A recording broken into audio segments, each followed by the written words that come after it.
एक बार की बात है, भारत देश के एक गांव में कई बच्चे रहते थे। वे सभी बहुत जिज्ञासु थे और नए नए विषयों के बारे में जानने की चाह रखते थे। गांव के बीचों बीच एक सुंदर पुस्तकालय था, जो ज्ञान का भंडार था। बच्चे वहां जाकर किताबें पढ़ते, कहानियां सुनते और नई नई चीजें सीखते। इस गांव में दो अच्छे दोस्त रहते थे, रोहन और प्रिया।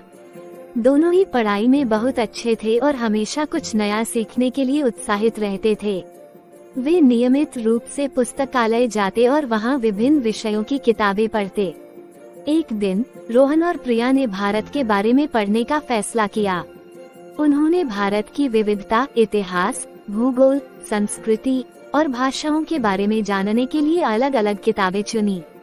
जैसे ही वे पढ़ने लगे, उन्होंने भारत की विविधता का एहसास किया।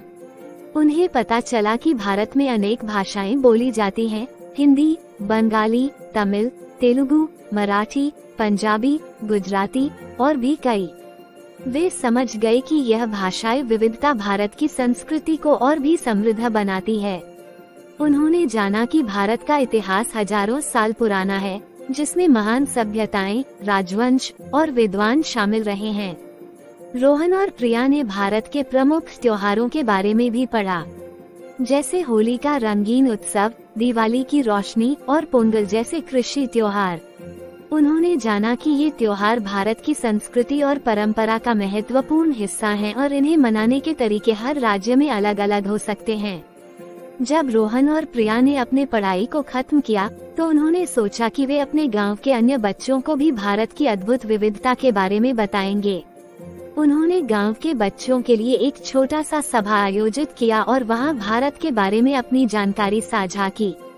उन्होंने बच्चों को भारत के विभिन्न राज्यों, उनकी भाषाओं, रीति रिवाजों और त्योहारों के बारे में बताया। बच्चों ने उत्सुकता से उनकी बातें सुनी और उनसे सवाल पूछे। रोहन और प्रिया ने उन्हें भारत के महान नेताओं और विद्वानों के बारे में भी बताया, जैसे महात्मा गांधी, स्वामी विवेकानंद और रानी Lakshmibai.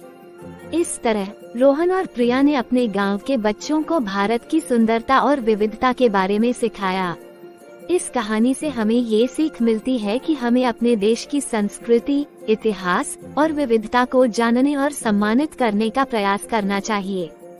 Thank you for watching smiling face.